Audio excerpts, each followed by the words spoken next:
골키퍼. 골키퍼는 경기장에서 유일하게 손을 사용할 수 있는 선수이지만 페널티 에어리어 안에서만 허용됩니다. 그들의 주된 임무는 간단합니다. 공이 골문 안으로 들어가는 것을 막는 것입니다. 그들은 슛을 맞고 크로스를 잡고 공을 쳐내 위험을 제거하며 코너킥이나 프리킥 상황에서 수비 라인을 조직합니다. 하지만 현대 골키퍼는 슛을 막는 것 이상의 역할을 합니다. 몇 가지 다른 스타일이 있습니다. 전통적인 골키퍼는 주로 골문 근처에 머무르며 반사신경을 이용한 선방과 위치 선정에 집중합니다.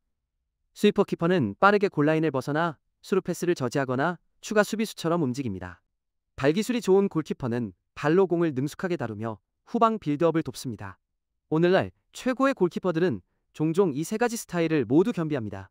예를 들어 알리송 베케르와 마이크 매냥은 훌륭한 선방 능력과 함께 후방 빌드업 능력도 갖추고 있습니다. 과거에는 잘루이지 부포니케르 카시아스레프 야신과 같은 전설들이 이 포지션을 정의했습니다. 그리고 물론 마누엘 노이어는 2010년대에 자신의 스위퍼 키퍼 스타일로 이 역할을 혁신했습니다. 그는 역사상 가장 위대한 선수 중 한 명으로 여겨집니다. 센터백. 센터백은 모든 팀 수비의 중추입니다. 그들은 수비 라인의 중앙 골키퍼 바로 앞에서 플레이하며 주요 임무는 상대방이 득점하는 것을 막는 것입니다. 대부분의 팀은 2명의 센터백을 사용하지만 3백과 같은 일부 시스템에서는 3명의 센터백을 둘 수 있습니다. 어떤 포메이션이든 센터백은 슛을 차단하고 공중볼 경합에서 이기고 태클을 수행하며 수비 라인을 조직하는 역할을 합니다. 그들은 또한 종종 공을 전방으로 전달하여 공격을 시작하는 첫 번째 선수입니다. 다양한 유형의 센터백이 있습니다. 일부는 발기술이 좋은 수비수로 공을 잡았을 때 침착하고 패스 능력이 뛰어나 팀이 후방에서 빌드업하는 데 도움을 줍니다. 다른 유형은 단호한 수비수로 주된 임무는 위험을 제거하고 몸싸움에서 승리하는 것입니다. 과거 시스템에서는 리베로 즉 수비 라인 뒤에 서서 뚫린 모든 것을 처리하는 선수도 있었습니다. 수년 동안 이 포지션은 축구에서 가장 상징적인 선수들을 배출했습니다. 리베로 역할을 개척한 프란츠 베켄바우어 그리고 뛰어난 지능과 완벽한 수비 능력으로 유명한 파올로 말디니 같은 선수들입니다. 풀백. 풀백은 수비 라인의 왼쪽과 오른쪽에 위치합니다. 대부분의 포메이션에서 2명의 풀백이 있습니다. 그들의 주된 임무는 상대방의 빠르고 넓게 움직이는 윙어들을 수비하고 페널티 박스로의 크로스를 차단하는 것입니다. 하지만 현대 축구에서 풀백은 수비 그 이상의 역할을 합니다. 그들은 종종 측면 전체를 오가며 스프린트하고 공격을 지원하며 직접 크로스를 올리는 역할을 할 것으로 기대됩니다. 풀백의 다양한 스타일이 있습니다. 전통적인 풀백은 주로 수비에 집중하며 침투를 막고 태클 경합에서 이기기 위해 더 깊숙이 물러납니다. 공격형 풀백은 오버래핑을 수행하고 최종 수비 지역에서 많은 기여를 합니다. 그리고 중앙으로 파고드는 인버티드 풀백이 있습니다. 이들은 팀이 공을 소유했을 때 미드필드 중앙 지역으로 침투하여 경기 중원을 장악하는 데 도움을 줍니다. 이 포지션에서 뛰었던 최고 선수 중 일부는 브라질의 끊임없는 공격 위협이었던 카푸와 엄청난 속도와 강력한 프리킥으로 유명한 호베르투 카를로스입니다. 최근에는 마르셀로와 필립 람이 그들의 지능과 공격적인 움직임으로 이 역할을 재정의했습니다. 윙백. 윙백은 풀백과 유사하지만 경기장 더 높은 위치에서 플레이하며 더 많은 공격적 책임을 맡습니다. 윙백은 3명의 센터백을 사용하는 포메이션에서 활용되며 이는 윙백이 측면 전체를 혼자 커버해야 한다는 것을 의미합니다. 이 선수들은 풀백과 윙어의 조합처럼 작동합니다. 그들의 팀이 수비할 때는 수비 라인을 지원하기 위해 후방으로 내려오고 공격할 때는 전방으로 전진하여 상대 수비를 넓히고 크로스를 올리며 때로는 직접 득점 위치로 침투합니다. 이 역할에서 성공하려면 선수들은 수비와 공격 사이를 끊임없이 전환하기 때문에 놀라운 체력 속도 그리고 전술적 이해도를 갖춰야 합니다. 윙백 역할에서 빛났던 전설적인 선수들로는 종종 브라질에서 윙어처럼 뛰었던 호베르투 카를로스 그리고 1960년대에 꾸준히 공격에 가담했던 최초의 수비수 중 한 명인 자친토 파케티가 있습니다. 수비형 미드필더. 수비형 미드필더는 종종 6번 포지션으로 불리며 수비 라인 바로 앞에 위치하여 후방의 방패 역할을 합니다. 대부분의 팀은 한 명의 수비형 미드필더를 사용하지만 일부 포메이션에서는 2명을 사용하기도 합니다. 그들의 주된 임무는 상대방의 공격을 저지하고 공을 되찾으며 팀이 후방에서 플레이를 빌드업하는데 안전한 패스 옵션을 제공하는 것입니다. 이 포지션에는 여러 가지 역할이 있습니다. 볼 위닝 미드필더는 태클 인터셉트 역습 차단에 중점을 둡니다. 딥라인 플레이메이커는 압박 속에서도 침착함을 유지하며 정확한 패스로 경기 템포를 조절합니다. 일부 선수들은 이 2가지를 모두 수행하며 볼을 되찾는 동시에 즉시 공격을 시작합니다. 전설적인 수비형 미드필더로는 클로드 마켈렐레가 있는데 그는 이 포지션이 종종 마켈렐레 역할로 불릴 정도로 뛰어났습니다. 그리고 바르셀로나의 황금기 동안 미드필드 컨트롤을 너무나 쉽게 보이게 했던 세르히오 부스케츠가 있습니다. 또한 맹렬한 투지 리더십 끊임없는 볼 탈취 능력으로 유명한 로이킨도 언급할 수 있습니다. 중앙 미드필더. 중앙 미드필더는 종종 8번으로 불리며 팀의 엔진입니다. 그들은 경기장 중앙에서 플레이하며 모든 것을 연결합니다. 대부분의 팀은 시스템에 따라 2명 또는 3명의 중앙 미드필더를 사용합니다.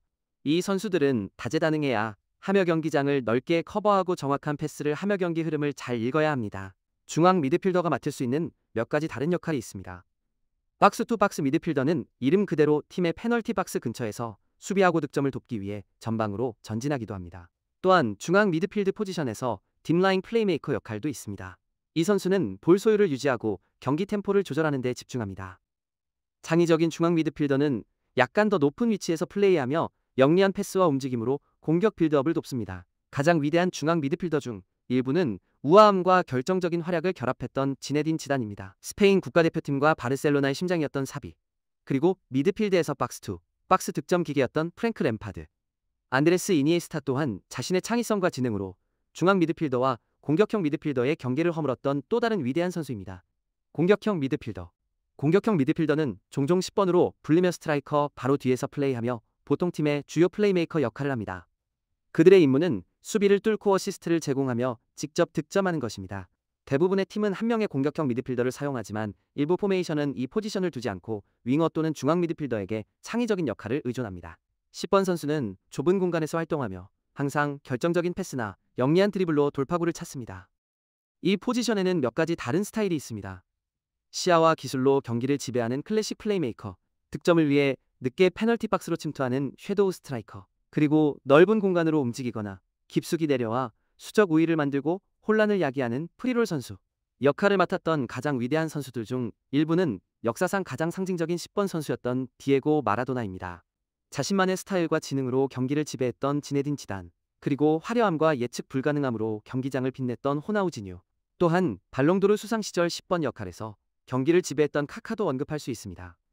그리고 물론 펠레가 있습니다. 그는 브라질의 황금기 동안 시야 드리블 능력 세계적인 수준의 마무리 능력을 겸비하며 종종 딥포워드 역할로 뛰었습니다. 윙어. 윙어는 보통 왼쪽 또는 오른쪽 측면에서 플레이하는 넓은 지역 공격수입니다. 그들의 임무는 수비 라인을 넓히고 수비수를 상대하며 크로스를 올리고 어시스트하거나 득점하는 것입니다. 대부분의 포메이션은 경기장 양쪽에 한 명씩 2명의 윙어를 사용합니다. 그들은 팀이 공격할 때 측면에 머무르며 속도와 기술을 사용하여 상대를 제치고 공간을 만듭니다. 윙어에는 몇 가지 스타일이 있습니다. 전통적인 윙어는 측면에 붙어 크로스를 올립니다. 인사이드 포워드는 주발로 안쪽으로 파고들어 슛을 날립니다. 인사이드 윙어는 더 좁게 움직이며 득점에 특화된 공격수처럼 플레이합니다. 이 역할에서 뛰었던 최고 선수들 중 일부는 파괴적인 왼쪽 윙어에서 센터 포워드로 발전하기 전에 크리스티아누 호날두입니다. 바르셀로나에서 오른쪽 측면에서 시작하여 왼발로 안쪽으로 파고들어 수백 골을 넣었던 리오넬 메시, 전설적인 드리블 능력을 가졌던 조지 베스트, 그리고 브라질의 가장 뛰어난 윙어 중 한 명인 가린샤, 호나우지뉴 또한 종종 넓은 지역에서 플레이하며 화려함과 창의성으로 깊은 인상을 남겼습니다. 스트라이커. 스트라이커는 보통 9번 셔츠를 입으며 팀의 주요 득점원입니다. 그들은 공격 라인에서 가장 높은 곳에 위치하며 근거리 페널티 박스 밖 또는 공중에서 오는 기회를 마무리할 것으로 기대됩니다. 대부분의 팀은 한 명의 스트라이커를 사용하지만 일부는 2명의 스트라이커를 활용하며 종종 강한 피지컬의 타겟맨과 더 빠르거나 기술적인 파트너를 조합합니다. 어떤 포메이션이든 스트라이커의 임무는 이론적으로는 간단하지만 실제로는 극도로 어렵습니다. 바로 공을 골문 안으로 넣는 것입니다. 스트라이커에는 몇 가지 유형이 있습니다. 타겟맨은 강하고 공중볼에 능하며 공을 지켜내고 다른 선수들을 끌어들입니다. 포처는 항상 골문 근처에 머무르며 근거리 기회에서 득점합니다. 컴플리트 포워드는 드리블, 패스공, 지켜내기, 마무리 등 모든 것을 조금씩 해낼 수 있습니다. 역사상 가장 위대한 스트라이커 중 일부는 1990년대 후반과 2000년대 초반에 그의 속도와 마무리 능력으로 수비수들을 공포에 떨게 했던 호나우두 나자리오, 알라인입니다. 선수들을 쉽게 제치고 나아갔던 티에리 앙리, 그리고 기술과 발리슛으로 유명한 마르코 반 바스텐, 또한 측면에서 중앙 역할로 전환한 후 역사상 가장 다작하는 득점원 중 한 명이 된 크리스티아누 호날두도 언급할 수 있습니다. 폴스9 가짜 9번. 폴스9 가짜 9번은 독특한 유형의 스트라이커입니다. 하지만 항상 최전방에 머무르며 득점을 노리는 전통적인 9번과 달리 폴스9은 미드필드 쪽으로 더 깊숙이 내려와 수비수들에게 혼란을 주고 공간을 만들어냅니다. 이 역할은 보통 한 명의 선수만 맡으며 모든 팀이 이 선수를 두지는 않습니다. 고정된 포지션이라기보다는 전술적인 역할에 가깝습니다. 미드필드로 움직임으로써 폴스9은 센터백을 그들의 일반적인 위치에서 끌어내고 윙어나 미드필더가 전방 침투를 통해 활용할 수 있는 공간을 만듭니다. 폴스9은 단순한 창의적인 선수 이상입니다.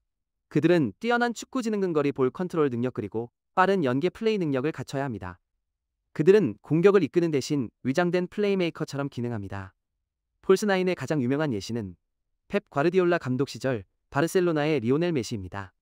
그가 미드필드로 내려오기 시작했을 때 수비수들은 그를 따라가야 할지 아니면 제자리를 지켜야 할지 알 수 없었고, 이러한 혼란은 축구 역사상 가장 지배적인 팀 중 하나를 탄생시켰습니다. 오늘날만큼 흔하지는 않지만 폴스9은 전통적인 스트라이커 역할을 완전히 뒤집어 놓은 축구에서 가장 흥미로운 전술적 진화 중 하나로 남아 있습니다. 시청해주셔서 감사합니다. 이 영상이 마음에 드셨다면 채널 구독과 알림 설정 꼭 부탁드립니다. 끝까지 시청해주셔서 감사하고 다음에 또 만나요.